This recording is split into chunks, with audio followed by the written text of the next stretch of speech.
So your work revolves around not just food itself, but food packaging. Can you talk about the impact of packaging around flavor? Well, most processed foods that we see in the grocery store and that we purchase and we enjoy are packaged. Without packaging in this modern society in which we live, our life would be different. So packaging helps to preserve the food, it helps to protect the food, it helps with convenience because we are able to carry the food with us where we want it because of packaging. Because of packaging, we can tell what's inside of the product. We can see the label, we can see the ingredients, we know what we are eating, we know what we are buying. So in a nutshell, packaging is very important in our modern society. Okay, well now we're here in your lab, which I'm really excited to be back at the bench. Tell us, a little bit about the instruments that you have in here, and what are you measuring when you talk about flavor or related to packaging and taste? Well, we measure, for example, the water vapor transmission rate of a film, and this is mainly plastics. With plastics, we want to know how long it takes for a certain quantity of moisture to get into the package, to cause the product to be spoiled, or to get out of the package, to cause the product to be dehydrated.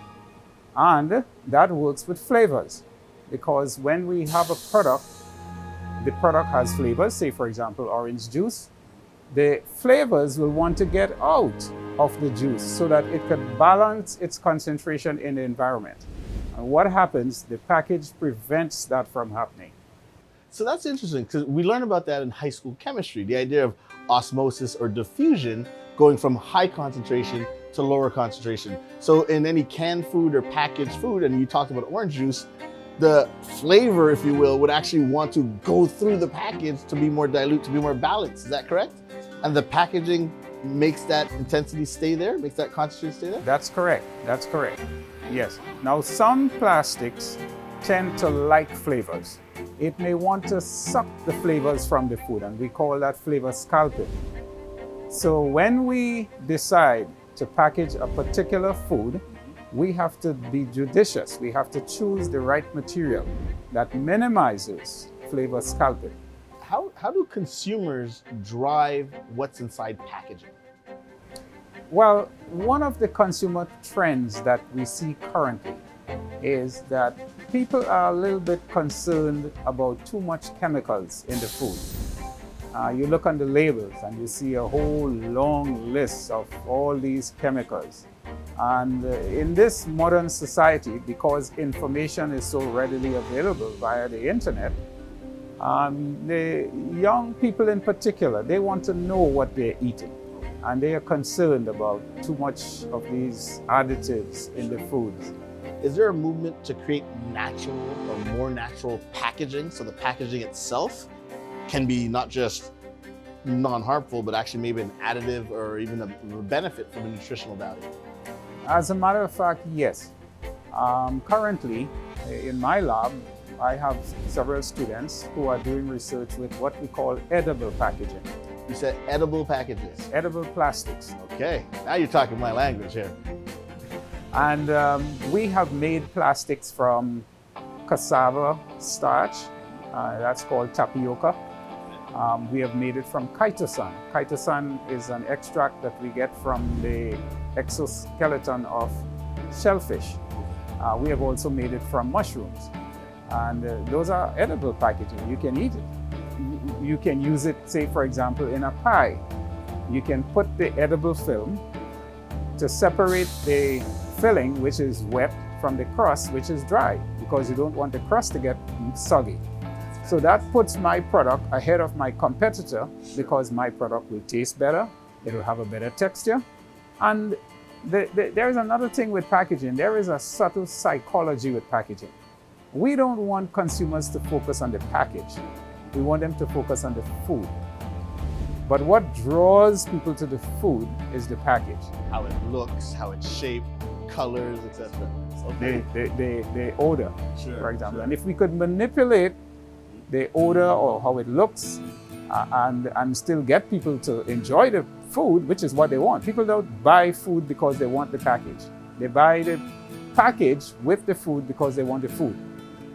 You see, it's like the bee goes to the flower because the bee is not interested in the petal. The bee is interested in the nectar. Sure. What draws the bee to the nectar is the flower.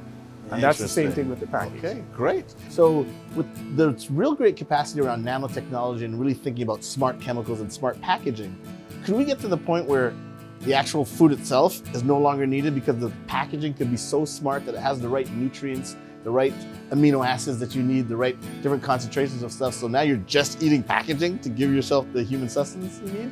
Or will we always need those kind of things out of the ground, plants or animal products or what have you?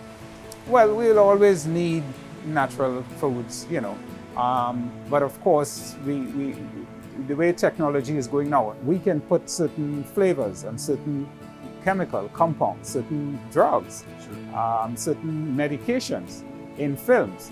And you can put the film on your tongue and it can give you a nice breath, you know, flavor, you know, like a breath mint, for example. Sure. That's using the plastic or polymer as a carrier for the drug.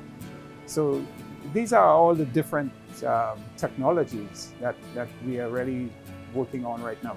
That is fantastic. That is so interesting. So I'm the proud son of West Indian parents. My father is from the fantastic island two islands called Trinidad and Tobago. I'm hearing in your accent, Dr. Pascal, a Trinidadian accent. Are you from Trinidad?